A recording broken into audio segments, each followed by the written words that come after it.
Good morning. Pakita ko sa inyo ang sahog ng bulalo. Banana, kamote. Yan. Yung procedure ko ng pagluluto ng bulalo, pinipressure ko muna yung karne para malambot. Yan. Tapos nilalaga ko. Inaalis ko pag naluto na yung panahog, babalik ko ulit. Ganyan ang pagluluto ng bulalo. Ito ang pamparasa ko, squid, saka nor beef. Ang ginagamit ko saba, nabibili ko sa Island Pacific, meron din golden. Yung mga saba na sa Philippines, masarap din. Ngayon,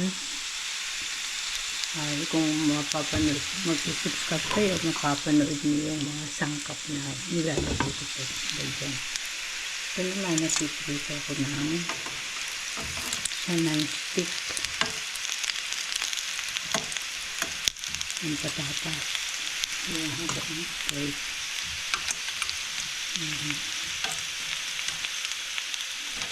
Medyo nakabotok.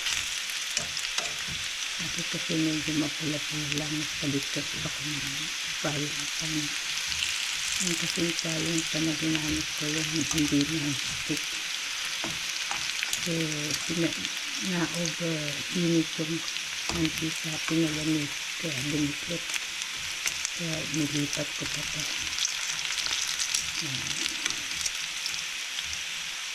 Minsan, pwede rin alog-alugin. Kaya lang, nagdagdag kasi ako. Nahili kasi nagpapak ng patatas yung nako, kaya maliit pala yung kawali na gamit. Kaliit pala yung isang malapad. Bibili ko yung non-stick fry. Tatlong set, isang maliit, isang malapad, saka isang medium size. Ito yung non-stick fry nito. Para lahat ng size na luluto.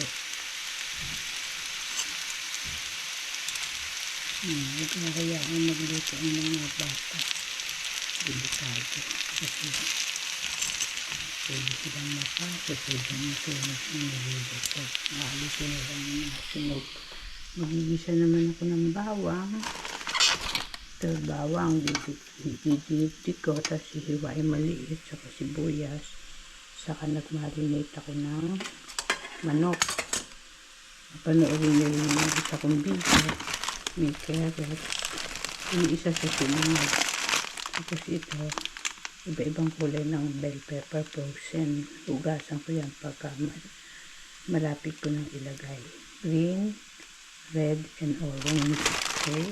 Be sure to subscribe to watch my old and upcoming videos. Thank you for watching. Bye. Ayun nga pala. Yung mantika ay tataon nyo. Pwedeng panluto ng itlog. Pwedeng panglisa. Makukuha niya pa yan para makatipid sa mga sangkap. Hindi bili ng bili. Okay? Bye.